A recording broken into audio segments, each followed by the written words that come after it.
Hey everybody, Rich down here in the bunker, as you can tell, once again, with Prep U. Today's video is we're expanding or shrinking, if you want to put it that way, on a video we did a couple years ago, and that video was called the DIY Survival Fishing Kit. And that was basically put together for your bug out bag, for your vehicle. We're going to shrink it. All right, we're going to show you what we put together for, and you can too. It's very easy, it's very cost effective to do this. It's a very cool survival kit, so to say. But we're going to show you what we put together. As always, as when we talk about kits like this, the kits are really specific to your area, where you live, the type of fish that you can fish, where you're going to, what type of fish are there, the type of fishing styles there, and anything in between. So you really have to do a little research, find out along the way what to find. Are there streams, lakes, reservoirs, different things that you can fish? Is there nothing? Is it all desert in between you and where you're going? So maybe replace this with a desert survival kit, which we have a video on desert survival coming up very shortly, next couple of months. But like a lot of people, I've been fishing since I was a little kid. And I mean a little kid. As soon as my father could put a pole in my hand, and we started with an old cane pole. We're talking, this is back in the early 60s. Not that there weren't, reels, rods and reels back then, but it was a cane pole. Basically catching little bluegills and little perch and an occasional bass that happened to be really hungry. We would catch, and then we worked our way up. And then as I got older, I was able to take the rowboat out. And then as I got a little bit older, I was able to take the rowboat with the motor out. I would get up in the morning, have breakfast, fix lunch, and not come back till dinner. That's how much I would fish. We had a cottage, or my grandparents had a cottage, on a 280-acre lake, 110 feet deep. And the amount of fish in that lake was incredible. The lake was crystal clear. This was up in Michigan, lower peninsula of Michigan, not that far from Ludington. Love that area. Miss Michigan a lot. But I would fish all the time. The only time I wouldn't be fishing is if everybody got together and decided that we're going skiing that day. And we did. I'd break for an hour here and there and go back and ski, because when all the ski boats and everything are going crazy, a little hard to fish, even in some of the small coves and stuff like that. A little wavy. But yeah, so I would be fishing all the time. And ever since I was able to drive at the age of 16 and got my own car at the age of 18, I've always kept a fishing kit in my car. Always, always, always. Always had a fishing license from the states that I'm around. Now, back then, it would have been Illinois, Wisconsin, Indiana, and Michigan. I bought them. I bought them all. I know, obviously, well, not obviously, but at that time, I was a resident of Michigan at the age of 18, because that's where I went to college. And that was cheap, but the other ones were a little bit more expensive.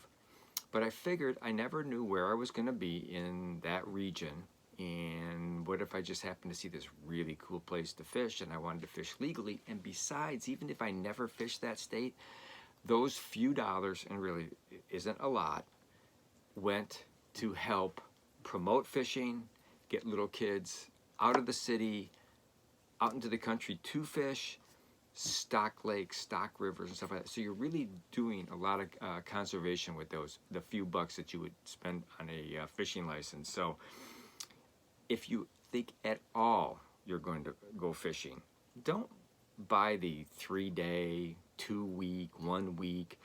Buy the full thing, and pay it forward to other people and other generations to come, to help them have fish and places to fish, and you know, had the DNR out there to stop illegal activity where they need to be and where it's happening. But all right, that's my soapbox. I'm done.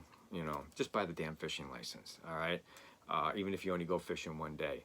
But in our DIY fishing kit, it was just like I said. It was a small kit. I'm going to show it to you. I'm not going to show you the whole thing. I'm not going to. You can always go back to that video, which again was the DIY survival fishing kit. It's a great video. I kind of go over everything that's in it. And what I did was I went to survivalschool.us, survivalschool.us. Great place to go, learn all kinds of stuff.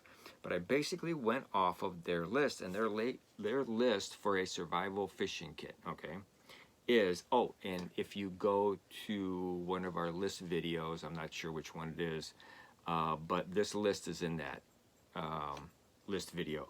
Everything we talk about, whenever I do a list, any video I've ever done, the list is in one of 6 or 8 list videos, and you can go to the playlist and pull up the playlist for list videos. You know, real easy. Okay, container, waterproof, sturdy, compact. And they had, when they said this, they said small enough to fit in a pocket of your cargo pants. And when they're talking about a cargo, they're talking pretty big pockets in the cargo pants. And here it goes.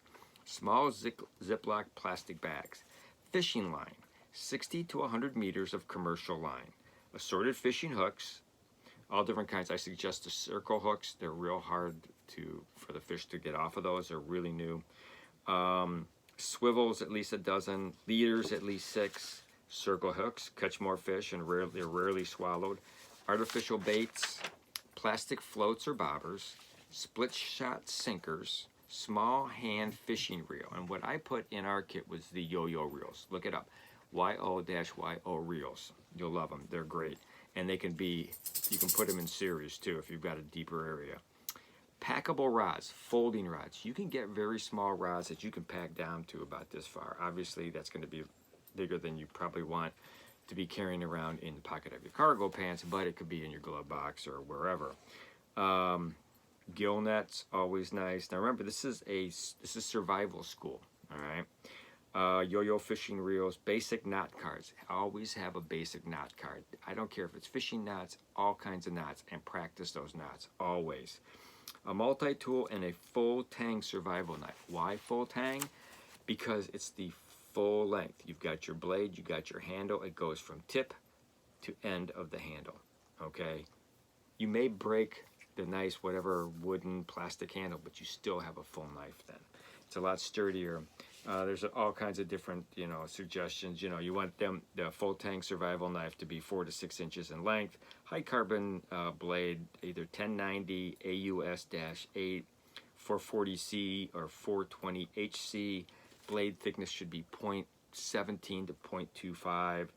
And you want a solid synthetic handle on that. And there's all kinds of, you know, Gerber makes them, K-Bar makes them, Falkenven does, Gerber, and Spyderco makes some really nice ones. But that's where I went to get a lot of this information for our survival fishing kit, which is in our bug out bag.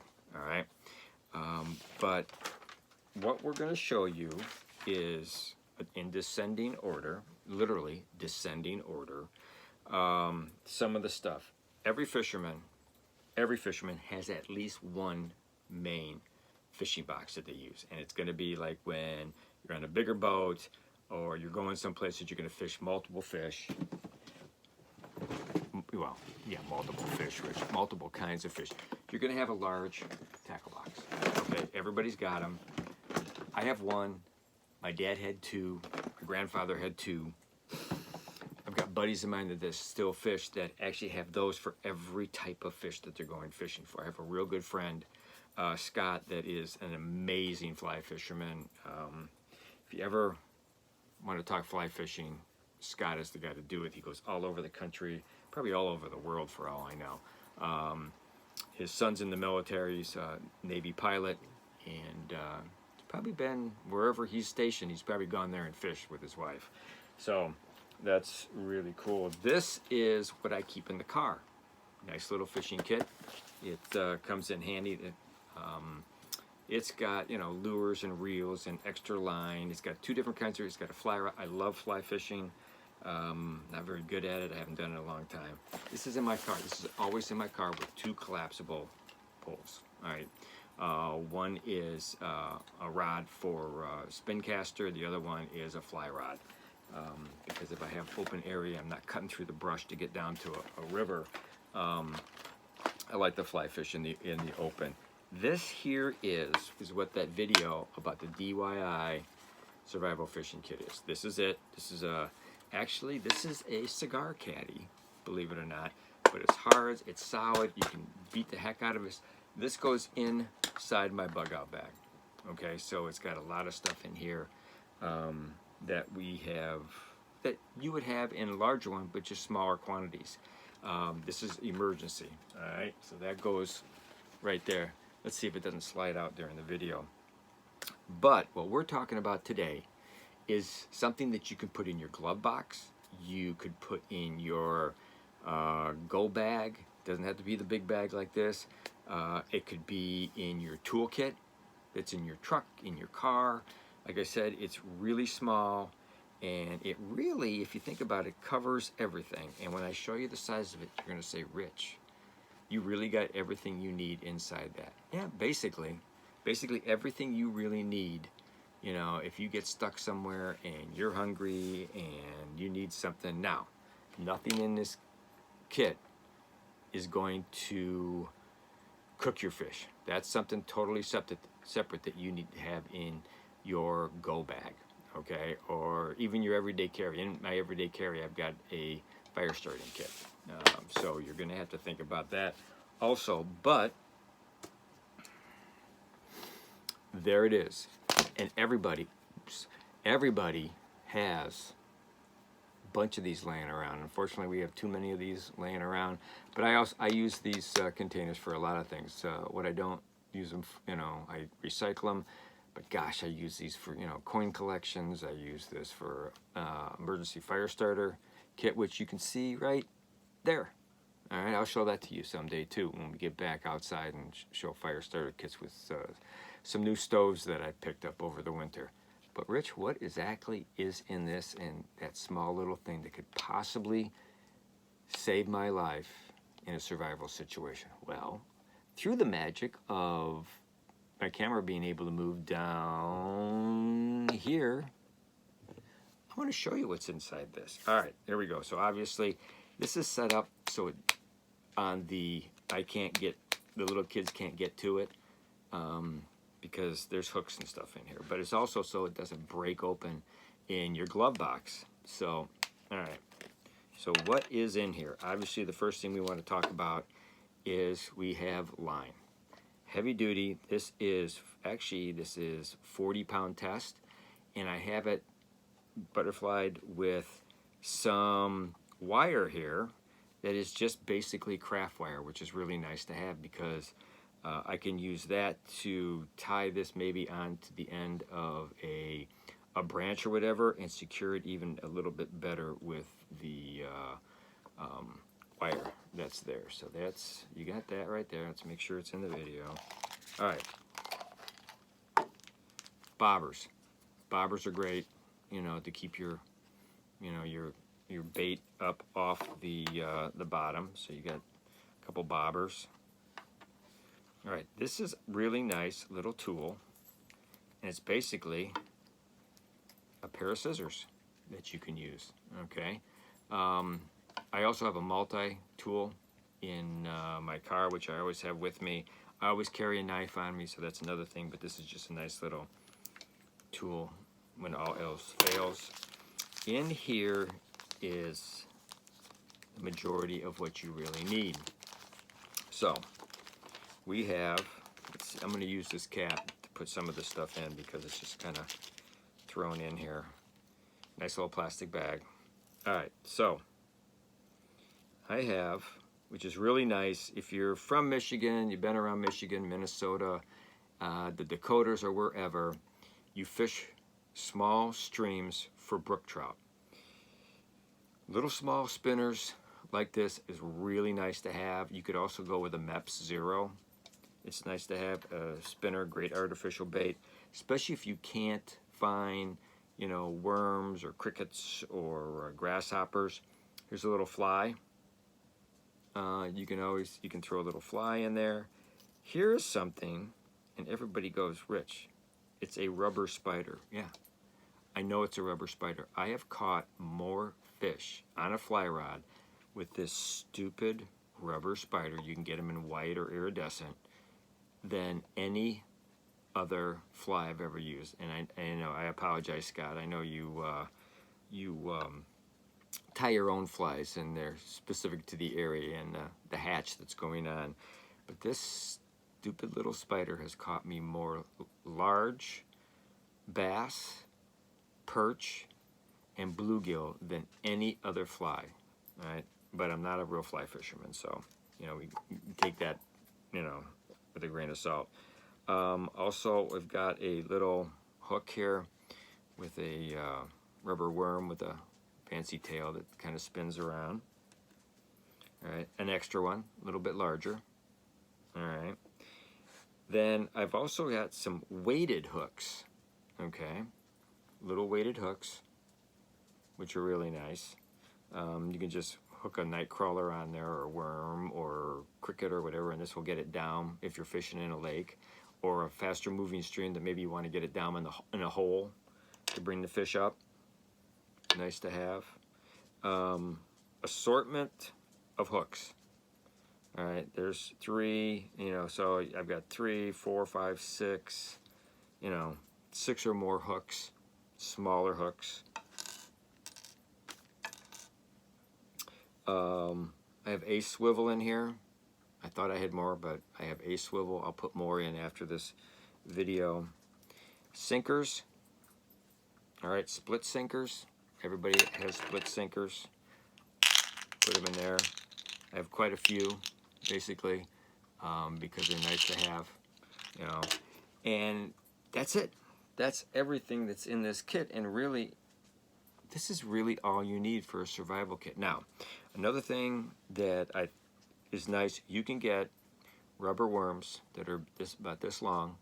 Purple, I love purple. Purple artificial worms with several hooks in it. You can get a small one. Obviously, there's plenty of more room in here.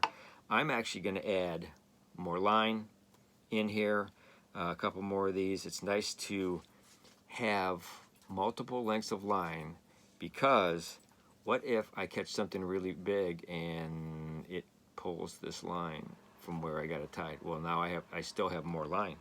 I got line right there.